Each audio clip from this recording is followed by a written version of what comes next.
da leitura e interpretação de desenho. E, se eu não me engano, eu acho que eu tenho mais uma aula com vocês semana que vem, não é, pessoal? Já encerra, não é? Eu acho que essa daqui encerra, deixa eu ver que dia aqui. Eu acho que é semana que vem. Isso, dia 31/7. Então, hoje é a nossa última aula e vocês já podem fazer o questionário. Beleza, então vamos lá. No capítulo 6 aqui do livro, o que que acontece? Ele vai fazer aqui um apanhado geral, principalmente a parte histórica de como surgiram as primeiras medidas, ok? Principalmente, que ele começa aqui, a medida de comprimento. Antigamente, o comprimento ele não era padronizado. Ele tinha diversos tipos de comprimento, né, de unidades, e que cada país tinha o seu. Como eu disse para vocês, depois da Revolução Francesa, o que aconteceu? Houve a criação do sistema internacional. E nós temos também o sistema inglês de medida. Então, nós temos o SI, que é o Sistema Internacional, a qual o Brasil é signatário, e nós temos o sistema inglês, onde o sistema inglês ele é diferente do sistema o que que nós adotamos. Por exemplo, aqui no Brasil, nós adotamos a escala de temperatura como Celsius. No sistema inglês, já é o Fahrenheit, certo? Aqui no Brasil, nós adotamos unidade de massa como quilogramas. No sistema inglês, nós temos a onça, por exemplo, tá? Então, tem essas divergências entre esses dois o quê? Entre esses dois sistemas de medidas. Pois muito bem, esse capítulo aqui, ele já fala um pouco dessa história, tá ok? Onde começa em 1960, a partir da 11ª Conferência Internacional de Pesos e Medidas, que houve o quê? Uma padronização de massa, tempo e também de velocidade, aceleração e outras grandezas que nós temos. Por exemplo, quando você for falar de força, você fala o quê? Em newtons. É uma medida que foi o quê? Padronizada em homenagem a Isaac Newton, que foi um dos grandes cientistas do século XVI, ok? E que teve muita contribuição para nós na ciência nos dias de hoje, tanto na física como na matemática, com a criação do cálculo diferencial integral que nós utilizamos nos cursos técnicos, né? Em alguns cursos técnicos, mas a maioria é voltada para o ensino superior. Pois muito bem. Nesse momento foi estipulada as seguintes grandezas como base. Nós temos o comprimento, metro, massa, quilograma, tempo em segundos, a corrente elétrica em ampere. E aí tem a questão. Quando falarem para vocês no questionário, qual é a grandeza básica ou base da temperatura termodinâmica? Você vai falar que é o Kelvin, beleza? Por quê? O que acontece? Deixa eu passar aqui para o slide para mim anotar. O que que acontece? Nós temos uma questão que nós chamamos de movimento de partículas. Movimento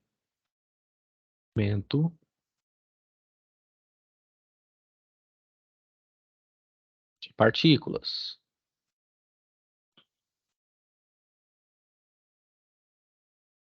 que são gases, fluidos, como óleo, essas coisas assim,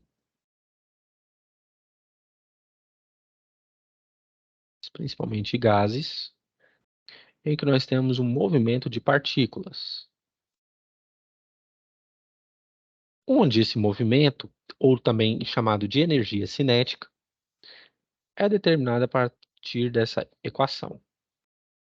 Energia cinética, ou movimento dessas partículas, é 3 meios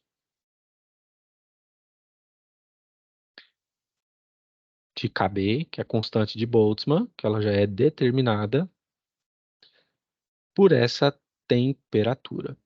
Ou seja, se eu aumento a minha temperatura, a energia cinética das moléculas ou das partículas vai aumentar. Se eu estou diminuindo a minha temperatura, essa energia cinética, o quê? Vai diminuir. Então, o que aconteceu? Na Inglaterra, Kelvin, né, que foi um cientista, ele determinou o seguinte, que a temperatura que nós chamamos de zero absoluto,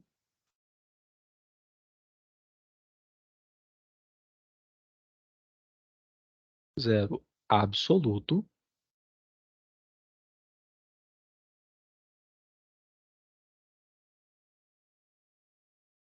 é determinada quando a temperatura chega a 273,15 graus Celsius. Ou seja, nessa temperatura aqui, pessoal, todo e qualquer movimento molecular se detém. Então, o que que acontece? Ele fez essa estimativa. E aí, aí tem gente que já perguntou assim para mim, professor, existe existe, sim, experimentos que já chegaram nessa temperatura? Eu digo que já chegaram bem próximo dessa temperatura de 273. O último experimento que eu fiquei sabendo, né, que foi a questão de uma liga metálica que eles esfriaram ela ao máximo possível, chegou ao patamar de 259,8 graus Celsius. E por que uma liga metálica? É porque quando uma espaçonave ou um foguete ou qualquer coisa assim do tipo sai da estrutura dentro do corpo terrestre, ela sofre o quê? Uma mudança brusca de temperatura. Então eu precisaria de quê? Ligas metálicas ou de uma liga metal muito resistente que não deixasse perder calor e muito menos absorver o frio. Beleza? Por quê? Porque lá dentro eu tenho equipamento, e no caso de uma espaçonave ou de um ônibus espacial, eu tenho pessoas. Se o frio entra, logo a gente morre de hipotermia, o ser humano, quando estamos passando da atmosfera terrestre. E se por acaso ela for muito quente, morreríamos lá com um calor excessivo. Então, essa temperatura foi a partir do quê? 259, 260 graus Celsius. Beleza. Então, a temperatura em Kelvin, quando você quer passar essa temperatura em Kelvin, é assim, ó. É você pegar a temperatura em Celsius mais 273. Por exemplo, quero saber a minha temperatura em Kelvin com a temperatura do meu corpo, por exemplo. A temperatura do corpo do ser humano é de 36 graus, aproximadamente. Uma pessoa que está saudável, que não tem gripe, que não está gripada, por exemplo, a temperatura normal é de 35 a 36 graus Celsius. Então, se eu quero saber isso em Kelvin, é só eu fazer o quê? A mudança. Eu venho em TK, que significa o quê? Temperatura em Kelvin. Jogo a temperatura que eu tenho em graus Celsius, que é de 36, e somo com 273. Peter Então, sempre foi bastante reservado em todas as suas interações. Hans- Hamsteigen tem revela alguém que está com o que essa... microfone ligado. Será que sou eu? É você, Adair. Deixa eu desativar aqui. Então, o que acontece? Então, eu tenho esse tipo aqui de temperatura em Kelvin. Então, se eu quero saber em Kelvin, fica o quê? 273 mais 36. Quando eu faço aqui, em Kelvin, a temperatura do corpo do ser humano é de aproximadamente 309 Kelvin, que é a temperatura termodinâmica. Esse tipo de temperatura, pessoal, é o que nós utilizamos muito, principalmente em trabalhos de engenharia, quando nós queremos estudar motores, por exemplo. Vamos supor que o motor de Fórmula 1, de um carro de Fórmula 1, ele tem a combustão tal lá dos cilindros, vamos supor esse aqui, e aí o que que se determina? Se determina não a temperatura em Celsius ou Fahrenheit, mas se determina a temperatura ou o trabalho que ele está executando a tal temperatura em Kelvin, tá ok? Então, beleza. Vamos voltar para o quadro lá, que nós temos muito que andar hoje também. Então, voltando, se eu tenho a temperatura em termodinâmica, ela vai ter que me dar em Kelvin. Quantidade de matéria, pessoal. Não, Professor, sim, pois não. só um minutinho. Tem um colega aqui, o João Francisco, disse que está tentando entrar na sala e não está conseguindo. Será que Uai, tem como fazer alguma coisa? eu liberei para todo mundo. Eu acho que talvez seja a internet dele, tá? Tá bem. Não precisa pedir permissão para mim entrar, tá? Pode Tá ficar bem, tranquilo. então. Vou dizer para Beleza. ele aqui, então. Não, muito Obrigado. obrigado. Eu que agradeço. Então, o que que acontece, pessoal? Quando falar de quantidade de matéria, é mol. O que que é mol? Vamos um pouquinho lá na química de novo.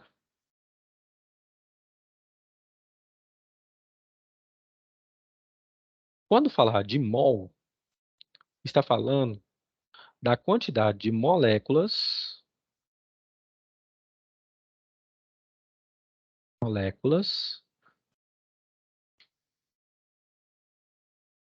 que compõem o quê? Uma estrutura.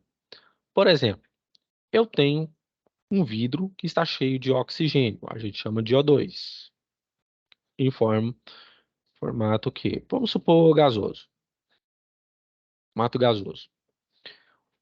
Então, o que que acontece? O oxigênio, o número molecular dele é 16. Só que eu tenho o quê? Duas moléculas. Então, eu vou ter ao todo 32 gramas de oxigênio para cada mol, ou seja, para cada molécula que eu tenho dentro desse recipiente. Então, por isso, pessoal, que esse número aqui é o que a gente chama, se a gente for passar para a quantidade de matérias, que a gente chama de número de Avogadro.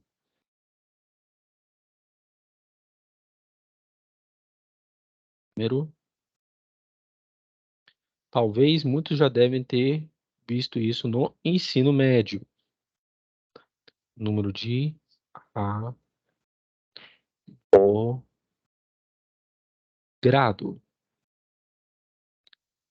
De Avogadro.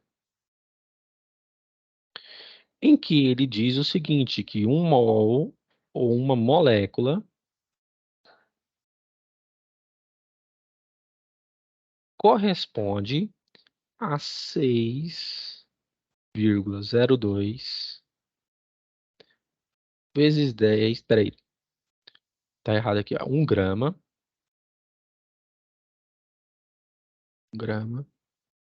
corresponde a 6,02 vezes 10 é 23 moléculas. Ou seja, você como ser humano, você também é formado por átomos e moléculas. Você é formado por moléculas de oxigênio, moléculas de nitrogênio. Então, o que que acontece? A cada molécula de oxigênio ou de nitrogênio que você tem, a cada grama que você tem 6,02 vezes 10 é 23 moléculas, ou seja, quantidade dessa matéria dentro de você, que compõe você, ok? Isso em todo e qualquer elemento natural, elemento encontrado na natureza. Então, por isso, voltando ao quadro, quando falarem para você de quantidade de matéria, não é quilograma, é o mol. Intensidade luminosa, nós temos o quê? A candela. Aí tem gente que já falou assim, professor, mas tem o lux e tem o lumen, por exemplo, né? Qual que é a diferença? A diferença entre eles é muito irrisória. É porque o lux é a quantidade de luz que vai ser o quê? É acompanhada pelos nossos olhos em uma determinada área, enquanto que o lúmen é a intensidade com que essa luz sai de um ponto onde está sendo iluminado até essa área, tá ok? Mas a diferença é muito irrisória. Perdão.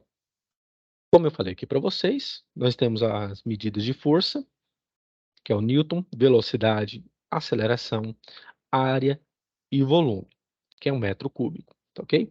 E aqui a diferença entre o sistema inglês e o SI. No sistema inglês, nós temos o quê? Um exemplo é a jarda, que são o quê? Uma medida de comprimento, que corresponde a 91,44 centímetros. Nós temos o pé. Por exemplo, quem já aqui já viajou de avião, geralmente o piloto, quando ele fala em português e inglês, ele fala Ladies and gentlemen, good speaking, quem sabe inglês já pode até me corrigir, né? Mas ele começa a falar desse jeito e vamos aqui, né? Falar. A velocidade de cruzeiro está boa, né? O tempo está agradável, a aeronave está a 12 mil pés, né, de altitude, então ele já usa o quê? A medida de pés, que corresponde a 30,48 centímetros, tá ok? Nós temos também a polegada, que é uma medida muito utilizada na construção de peças, e também em alguns filmes, que como o Brasil ele importa muito filme, né? Nós já vimos em muitos filmes a questão das milhas, que faz parte do sistema inglês, que corresponde a 1,61 quilômetros.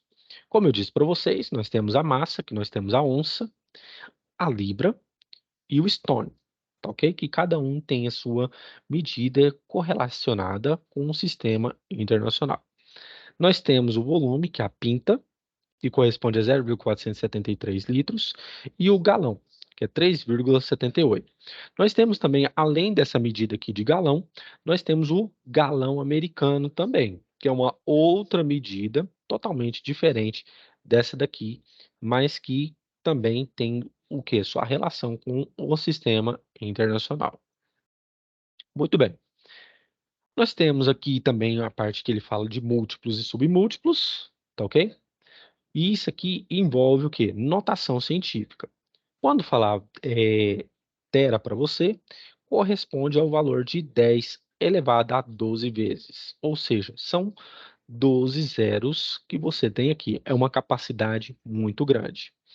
Temos o giga, que é 10 a nona, o mega, que é 10 a sexta, o quilo, é representado por K, 10 ao cubo. Por exemplo, você fala, a pessoa ganha 20K por mês.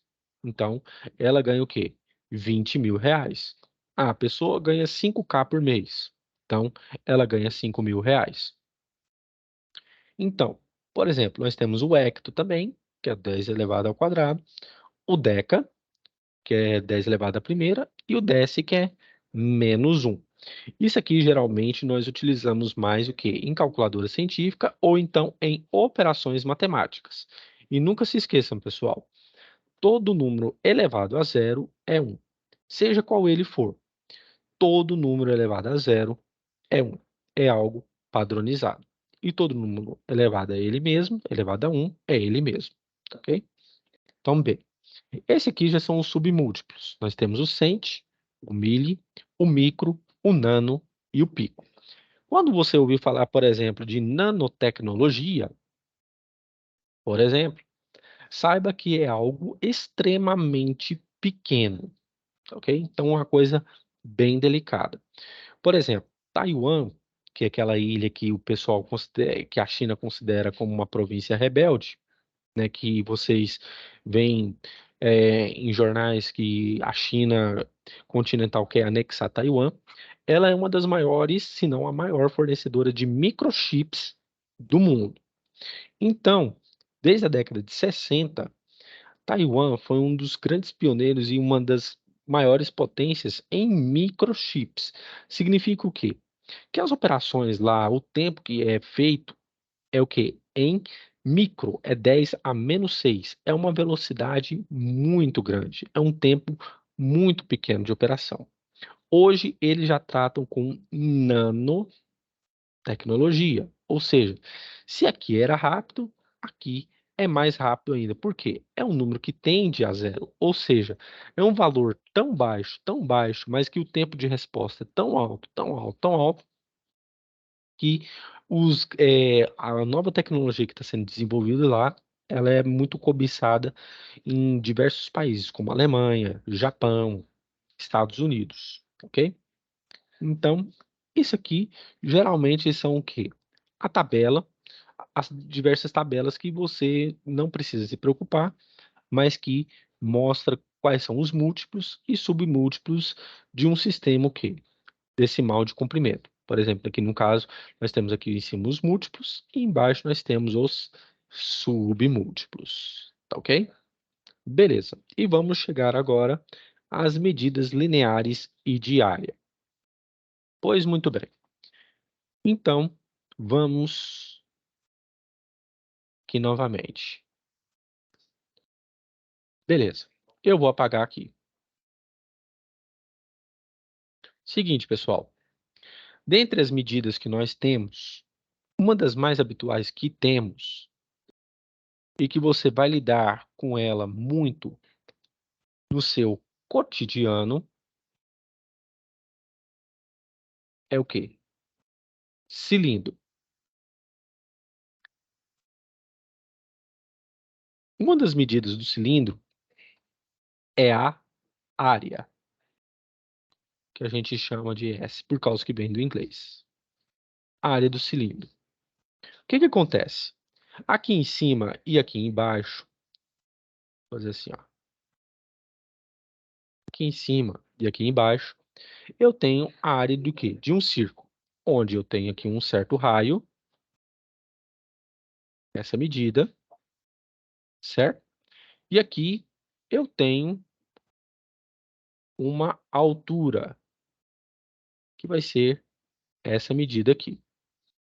Então aqui eu já tenho o quê? A altura. Beleza. Então, se um dia perguntarem para você o seguinte, eu tenho um cilindro que armazena uma certa quantidade de água aqui dentro, beleza? E eu quero saber a medida dessa área, sabendo que a minha altura vai ser de 1,5 metros e meu raio, vou colocar aqui em cima, vai ser de 0,2 metros. E aí fica um detalhe, pessoal. O que eu estou fazendo aqui é um exercício semelhante que pode aparecer no questionário de vocês. Sempre fiquem atentos às medidas que aparentam aqui. Se aqui tiver centímetros, ou aqui tiver em centímetros, se alguma delas estiver em centímetros, passe para metros, que é o quê? A medida do sistema internacional. A não ser que o exercício diga assim para você: calcule a área em centímetros quadrados. Então tem que deixar em centímetros. Mas se o exercício não afirmar para você, significa que ele quer que você deixe em metros quadrados. Então o que acontece? A área de um cilindro, ela é assim, ó. Ela vai ser πr ao quadrado vezes a altura. Por quê? A área de um círculo é πr ao quadrado. Então a área é o quê? A área do cilindro é a área circular desse círculo, que é πr ao quadrado, vezes a altura que ele tem. Neste caso, a área do meu cilindro vai ser o quê? Vai ser π vezes o raio elevado ao quadrado, 0,2,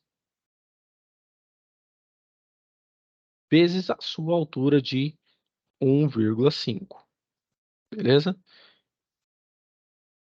E a unidade vai ser o quê? Metros vezes metro, metro ao quadrado.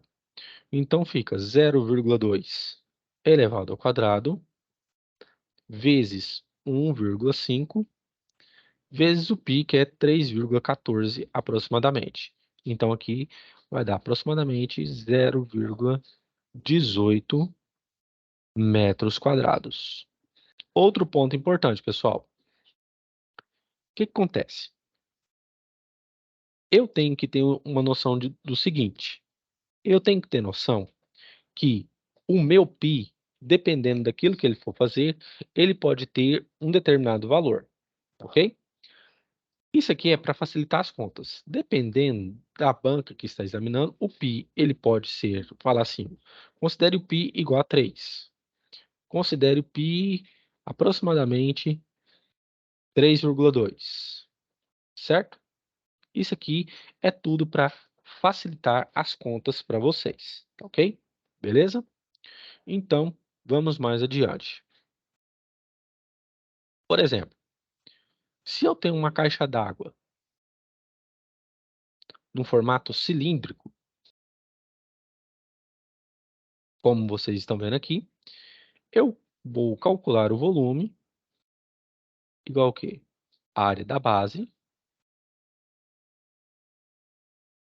vezes a altura, correto? Então, quanto que é o meu volume aqui? Se a minha caixa d'água é isso aqui. A área da base é πr ao quadrado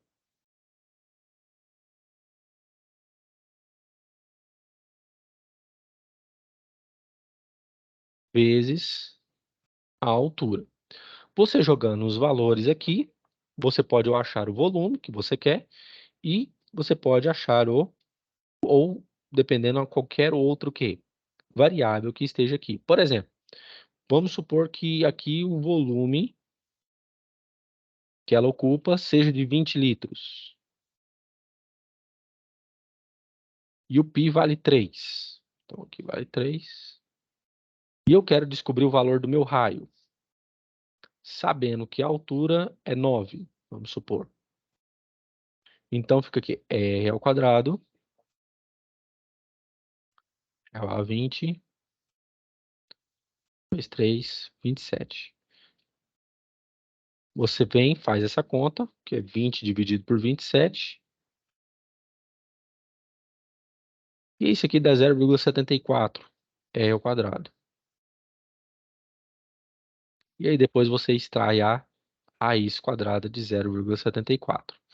Mas isso aqui é só um exemplo para ilustrar o que pode cair no seu questionário. Beleza? Todo mundo entendeu isso aqui, sim ou não?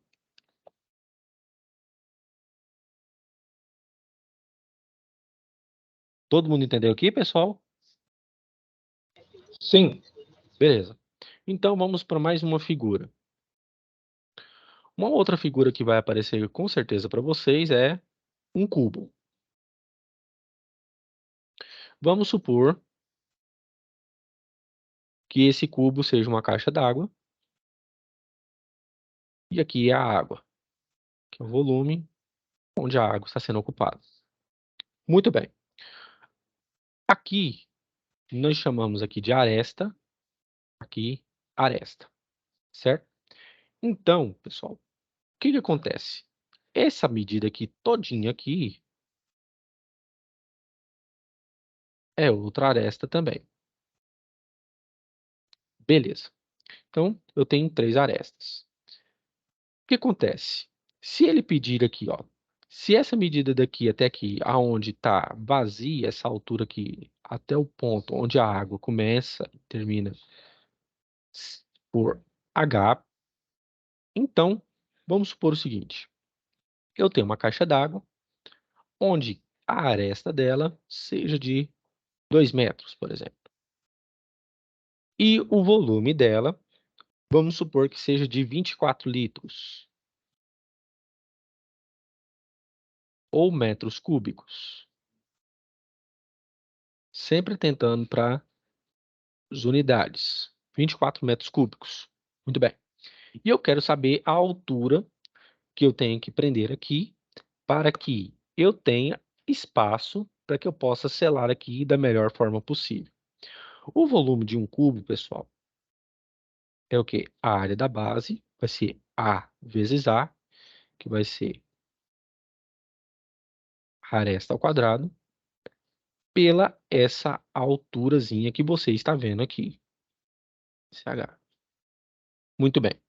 Se o meu volume é 24, a minha aresta é 2, que vai ser elevado ao quadrado. Então, eu vou calcular o quê? A minha altura. Então, vai ser 24 igual a 4 que é 2 ao quadrado, vezes h. Então, a minha altura vai ser 24 dividido por 4. Então, essa altura aqui, ela vai ter que ter o quê? 6 metros, ok? Isso aqui é um exercício parecido que pode aparecer para vocês. Mas, agora, aqui são elas. Mas, e se aqui, professor, for apenas um cubo mesmo? E eu quero achar o valor do volume, sabendo que as medidas aqui são iguais. Aqui é 2, comprimento, largura e altura. 2 metros. E não tem aquela altura para me descobrir. É simples. O volume que você vai calcular vai ser A elevado ao cubo, ou seja, essa aresta elevado ao cubo. Então, se essa aresta for, por exemplo, 2, como eu disse aqui, vai ser 2 elevado ao cubo. 2 elevado ao cubo é 8 metros cúbicos de água que vai caber aqui dentro. Beleza? Todo mundo entendeu aqui? Sim. Por quê? Qual que é a necessidade? Aí tem gente que fala assim, mas professor, qual que é a necessidade disso aqui? Quando você for, por exemplo, interpretar um desenho, que é o objetivo dessa nosso C aqui, qual que é a finalidade? A finalidade, principalmente quem for mexer na área de construção civil, ele vai ter que saber, por exemplo, quando for instalar um projeto elétrico, se a caixa d'água ela vai comportar o tamanho de volume que ele pode instalar um CLP, por exemplo, e um sensor que vai indicar quando o nível está baixo, quando o nível está alto. Ele pode utilizar isso aí também para um cilindro ou um cano, por exemplo, que tem formato cilíndrico, com um sensor ultrassônico que está passando lá para ver quando que ele vai acionar no nível baixo e quando ele vai desligar quando ele estiver no período alto, né, no nível alto. Então, tudo isso incrementa. E aí, o que que acontece? Tem gente que fala assim, ah, professor, mas o senhor está falando isso aí, mas isso aí não é da parte da engenharia civil. Não, não é. Porque eu sou engenheiro eletricista e, como tal, o que que acontece? Você vai ter que se preocupar muito mais com diagramas elétricos. Você, como futuro técnico da eletrotécnica, você tem muito mais a se preocupar com diagramas elétricos, que você vai pegar na UC de instalações elétricas prediais, ok? Que é uma UC que está o quê? No próximo módulo, que é o módulo já não básico, já é o módulo introdutório. E aí você já começa a ver o quê? As matérias já pertinentes para o curso que você está fazendo. Então, você vai ter que lidar com a parte, com uma maior preocupação na parte de diagramas elétricos. Ah, por que que esse diagrama aqui é unifilar?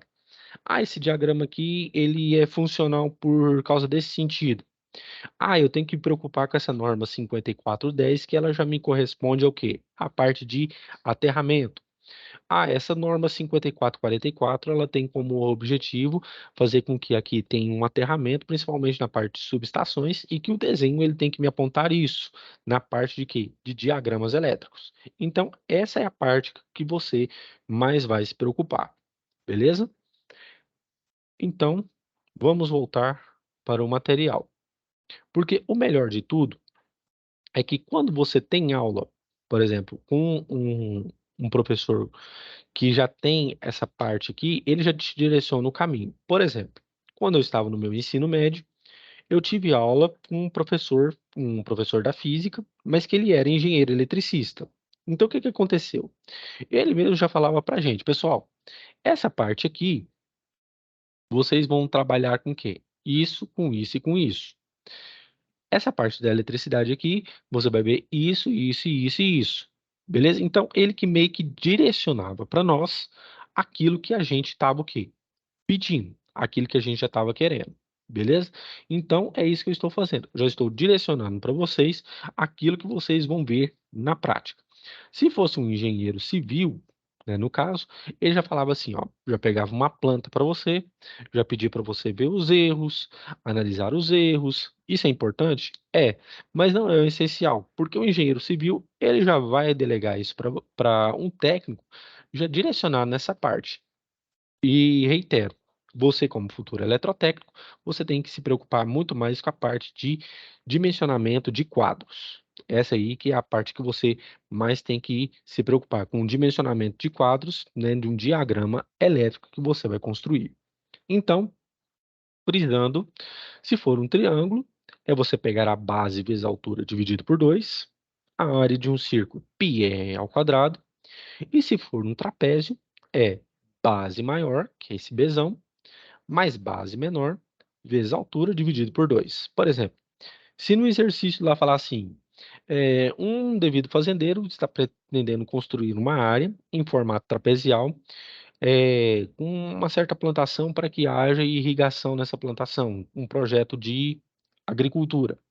Essa área trapezial, qual que é a área máxima que ele pode utilizar? Então, ele tem que fornecer para você a base maior, a base menor, vezes a altura, e você divide o quê? Por 2. Essa que é a fórmula, ok? E como eu disse aqui para vocês, eu tenho aqui as 3 formas de calcular volume, em que eu tenho paralelepípedo, em que você vai multiplicar as arestas de comprimento, largura e altura, multiplicando as 3. Se for um cubo, é sempre o quê? A aresta elevada ao cubo. E o volume do cilindro é πr ao quadrado vezes h. Assim que eu mostrei para vocês. Questão de conversão de unidades, pessoal. Isso aqui é muito importante. Por exemplo, se o seu problema ele está em centímetros, mas o exercício pede em metros quadrados, você faz o quê? Você pega centímetros e passa para metros, tá ok? Você divide centímetros por 100, pois 1 metro corresponde a 100 centímetros, beleza? Então, sempre fique atento com essa conversão de unidades. É sempre muito importante, principalmente na resolução de exercícios. Alguns instrumentos de medida que nós utilizamos na construção civil. Nós temos o quê? A régua graduada, onde ela tem o quê? Os princípios dos algarismos mais significativos e menos significativos, justamente por uma questão de precisão, onde ela é dividida em 2, 4 e 8 e 16 partes, certo? Sempre com um grau maior de precisão, principalmente para determinar qual o algarismo mais significativo. Nós temos o metro articulado, esse que é o famoso metro amarelo que a gente fala aqui em Goiás, certo? Que é a trena amarela. Nós temos as trenas, tá? Nós temos a trena de fibra de vidro, trena de aço e a trena digital, muito utilizada hoje em dia, economiza um tempo muito grande, tá? E você não precisa de ter o quê? 2 operadores, como antigamente, né? Na trena de aço, em que você tinha que medir alguma coisa. Você tem a trena digital que através do comprimento de luz que ela emite, ela já calcula a quantidade de comprimento que vai aparecer aqui para você. E nós temos os escalímetros. Só que o escalímetro, ele é muito utilizado na construção de desenhos, tá ok? E outro ponto muito importante, que tem gente que comete esse erro aqui. Quando a gente pega o escalímetro, tem gente que passa o lápis ou a lapiseira aqui em cima. Não é assim que faz. O escalímetro, ele não é uma régua, tá? Em que você tem que passar para determinar a medida. Não. O escalímetro, ele simplesmente ele direciona um ponto onde que você vai ter um fluxo de maior precisão ou não, tá? Num determinado ponto na construção, e assim você depois marca esses pontos na folha de desenho, como antigamente nós tínhamos as folhas A0, né, que o operador ia para a prancha, ia para a cadeira, e lá ele desenhava e utilizava o escalímetro na construção de peças mecânicas ou até mesmo na área da construção civil. Ele marcava os pontos, aqui, e depois pegava a régua e traçava. É um ponto de medida também, ok? Então, nós temos as escalas, que não é difícil, tá? Por exemplo, o que aqui ele vai tratar com vocês é o seguinte. Por exemplo, eu tenho um mapa onde eu tenho uma medida de 1 por 50, por exemplo. Significa o quê? Que a cada 1 centímetro que eu tenho no mapa,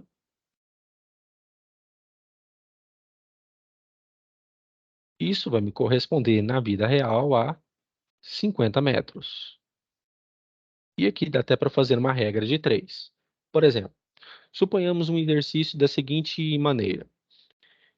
Eu tenho 1 centímetro aqui no meu mapa que corresponde a 50 metros. Mas, se eu andar 1.250, quantos centímetros isso aqui vai andar no mapa? Você tem um x, então. Então, fica 1 vezes 1.250, 1.250. X vezes 50, 50x.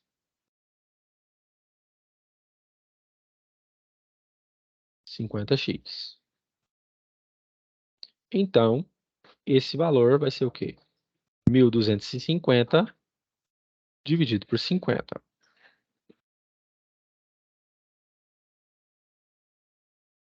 Então, vou fazer aqui. 1.250 dividido por 50. Isso vai me dar 25 centímetros. Então, se eu ando 1.250 metros, no mapa, eu vou andar 25 centímetros. Pergunto para vocês, aonde que a gente vê isso aqui e não percebe? Nos aplicativos de carona, por exemplo, né? Você tem lá o Uber, a 99, o InDriver e outros aplicativos, onde que você configura lá e aparece da seguinte forma. Por exemplo, se no GPS a cada 1 centímetro corresponde a 2 quilômetros, vamos supor assim. Se você sai do seu trabalho e até a sua casa, e de sua casa até o seu trabalho, vamos supor que seja 14 quilômetros.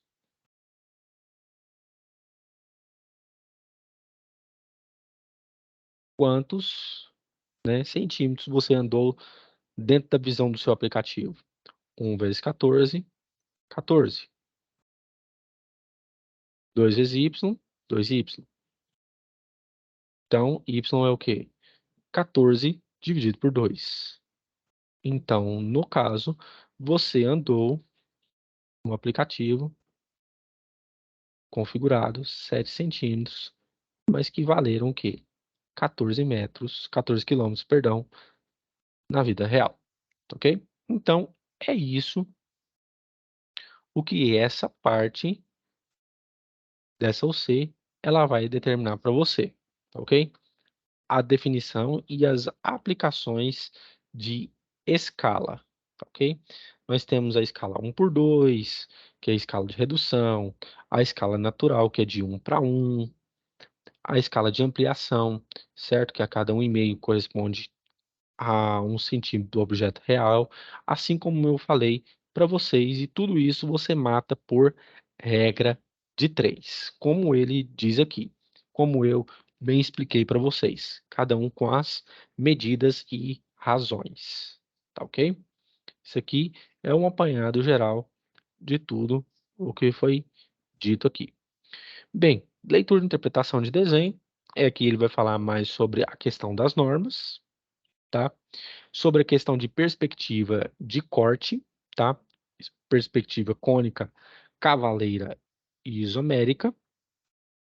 E isso aqui eu não cobrei no seu questionário, mas ele dá uma passada muito rápida aqui sobre as perspectivas de corte de sombra ou também de ampliação da figura. Isso aqui a gente vê muito em programas como o AutoCAD, por exemplo, né, que você tem a, a opção de ver a figura em 3D ou em 2D, sempre com essa perspectiva, ok? E aqui os passos, como vão ser o quê? Projetados, né, as linhas auxiliares durante um projeto. Geralmente, quem faz mais isso é arquiteto, né, ou engenheiro civil, né, que mexe mais na parte de AutoCAD, a construção de portas, janelas e tudo mais, tá?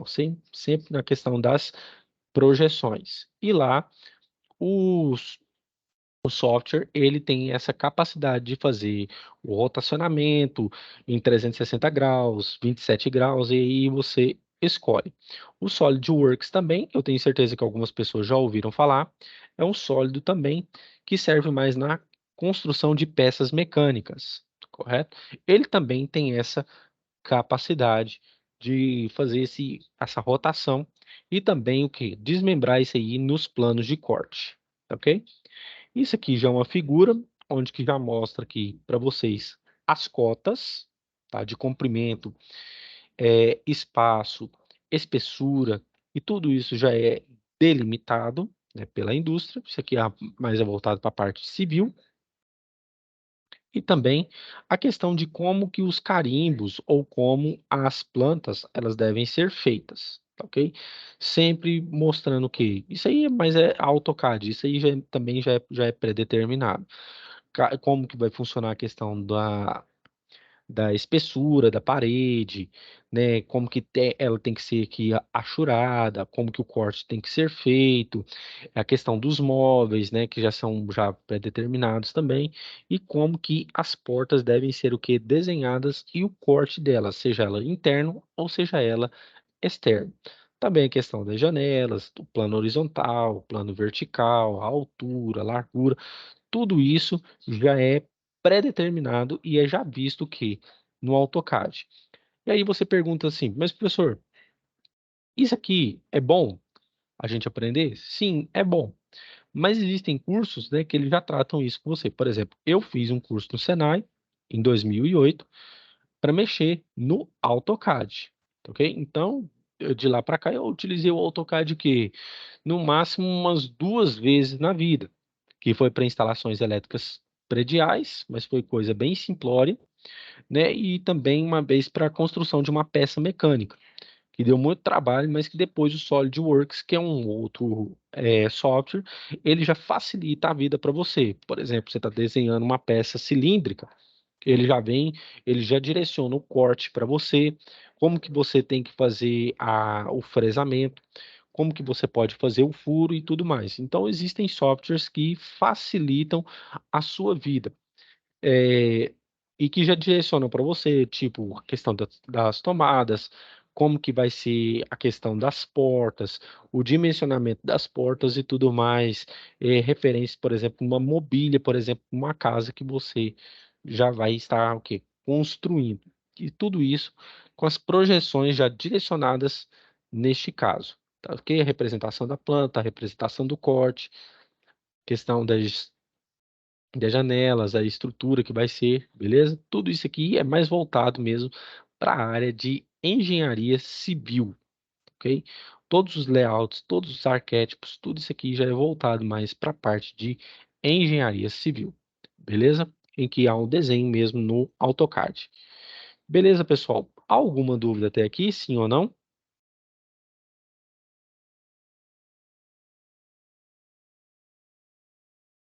Pessoal, alguma dúvida até aqui? Não. Não, né? Isso aqui é mais voltado, que nem eu estou passando aqui para vocês, por que vocês estão vendo, é mais voltado para a parte mesmo de engenharia civil. Agora, o que nós vamos trabalhar já são geralmente o quê? Os diagramas, tá ok? Nós temos os diagramas elétricos, nós temos o diagrama funcional, onde ele já mostra com um pouco mais de naturalidade aquilo que você vai mexer, uma fase, o retorno e o cabo neutro, tá? Isso aqui cai no seu questionário, essa diferenciação. Nós temos o diagrama multivilar, onde que ele não apresenta o quê? Os detalhes como no funcional, mas ele apresenta o quê?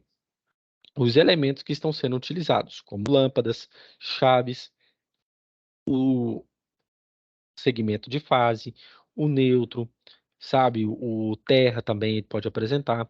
Tudo isso mostrando para vocês o quê? Com menos detalhes do que o funcional.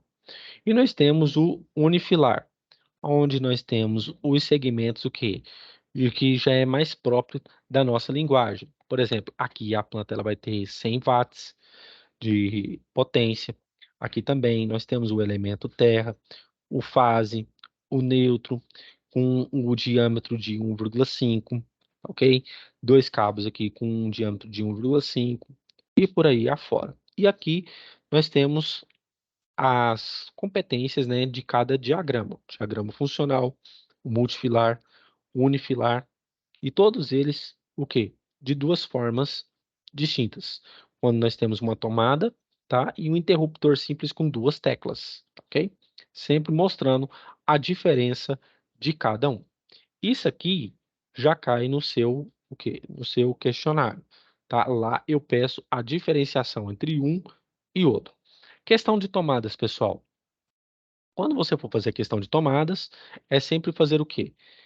Isso aqui o software já faz para você o dimensionamento, porque ele pega o perímetro, que é a soma de todos os lados dessa figura geométrica, por exemplo, um quadrado, vamos supor, e aí ele divide pela questão do que a cada 5 metros, a cada 3 metros tem uma tomada. Isso aí já é definido aqui neste caso.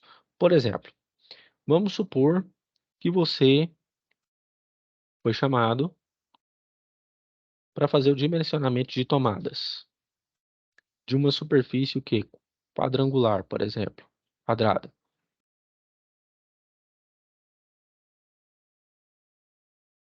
Sim, por exemplo. E aqui, vamos supor que aqui nós temos 12 metros. Aqui nós temos 27 metros. O que acontece? E diz o seguinte, que tem que ter uma tomada, vamos supor isso aqui também, uma tomada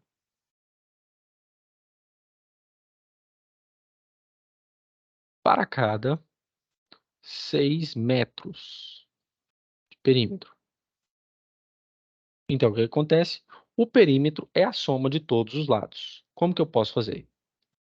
2P, que é o símbolo de perímetro. Se é quadrangular ou retangular aqui no caso, então aqui em cima 12 metros. E aqui, do outro lado, 27 metros. Beleza. Então vai ser o quê? 2 vezes 12, ou 12 mais 12, mais 2 vezes 27 metros. Aqui vai dar 24. E aqui vai dar 54. Então, o perímetro aqui é 24 mais 54. Então, aqui vai dar 78 metros de perímetro. Percebam, é a soma dos lados, não é área. Beleza? Então, se a cada uma tomada eu tenho que, cada 6 metros eu tenho que ter uma tomada, eu tenho 78 metros. Total. Quantas tomadas eu vou ter nesta construção? No mínimo. Você vem, faz Y. Beleza? Então, é sempre uma regra de 3, pessoal. 1 vezes 78, 78. 6 vezes Y, 6Y. Então, Y é igual a quê? 78 dividido por 6. Isso aqui é só um exemplo, né, do que vai ser exigido. Pode ser que seja 5 metros. Isso aí depende da construção e da norma que você está o quê? Seguindo. Então, aqui, esse número de tomadas aqui nessa construção vai dar 13 tomadas no total, ok? Que você vai aplicar. 13 tomadas. E por que isso aqui é importante? Quando a gente descobre esse tipo de faceta, o que acontece? Isso aqui inviabiliza qualquer tipo de maracutaia dentro de um projeto elétrico, ok? O que eu mais vejo e o que já vi errado, por exemplo, a pessoa coloca uma tomada aqui, aí sabe que tem que ter 13 tomadas, pelo menos 13 tomadas. E aí o que que acontece? A fim de evitar algum tipo de problema, ela faz uma maracutaia e coloca uma outra tomada aqui em nível baixo, sabendo que aqui, supor que nessa parte aqui da construção tem um ar-condicionado.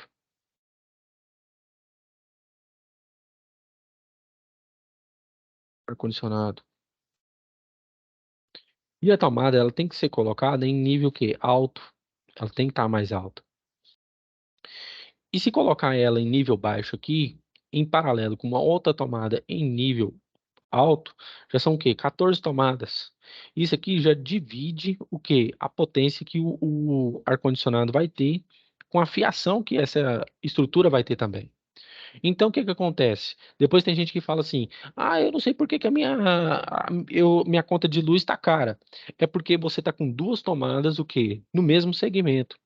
Então, é por causa desse tipo de coisa que tem gente que fala que é muito idiota e é muito boba, e quando não é, isso aqui que dimensiona corretamente como que vai ser a estrutura, que acontece coisas assim do tipo. E aí você paga um valor absurdo de consumo de energia. Beleza? Mais alguma dúvida aqui, pessoal? Podemos ir seguindo? Podemos seguir? Pode seguir por mim. Beleza. Então, aqui já são o quê? A parte que você vai ter o quê? O dimensionamento de cada relação de tomadas. Por exemplo, se tem uma sala de jantar ela é 2,80 por 4,45, você faz o quê? Soma o quê? Pega o perímetro. Então, duas vezes isso aqui com duas vezes isso aqui dá 14,50. Ok? Se a cada 5 metros eu tenho que ter uma tomada, você pega 14,50 dividido por 5. Dá aproximadamente 3 tomadas. Tá? Os pontos de iluminação, que aqui ele já destaca o que está aqui em cima também nesta tabela. Tá? E os pontos de tomada, onde que cada uma tem o quê? O seu segmento. Por exemplo, um dormitório, ele tem que ter uma tomada a cada 5 metros, por exemplo. Aqui também, beleza? Tudo isso já pré-determinado para vocês também. Então, essa parte aqui já é mais o dimensionamento de um circuito, tá ok? De uma instalação, mais voltado mesmo para a parte da engenharia civil, ok? E nós chegamos ao fim do nosso curso. E aí vem a questão, professor, eu já posso fazer o questionário hoje? Pode, porque você, como viu, nós temos até o dia 31, né, para finalizar essa UC. Então, você já pode começar a fazer o questionário hoje, se você quiser, tá ok? E o que acontece? Mais uma vez, você tem 3 oportunidades e ainda tem aluno que pergunta, professor, eu tenho que enviar alguma coisa? Não, você não tem que enviar. Como essa matéria e a outra que vocês vão pegar, não sei se é comigo, que é qualidade e segurança do trabalho e meio ambiente, são matérias mais teóricas, né? São matérias mais que você tem que mesmo só visualizar somente a teoria, como aqui no caso que eu mostrei para vocês, não precisa me entregar nada. É apenas você faz o questionário, marca a opção correta, vai lá, finaliza e me envia. Outro ponto, fiquem atentos, tá? Que quando você finalizar o questionário, você tem que finalizar e pedir para me enviar, porque senão a nota não vem. Porque tem gente que está fazendo o questionário, mas não está finalizando e depois não está enviando para mim, tá ok? Tem que fazer tudo de novo. Então, é isso aí, pessoal. Mais alguma dúvida?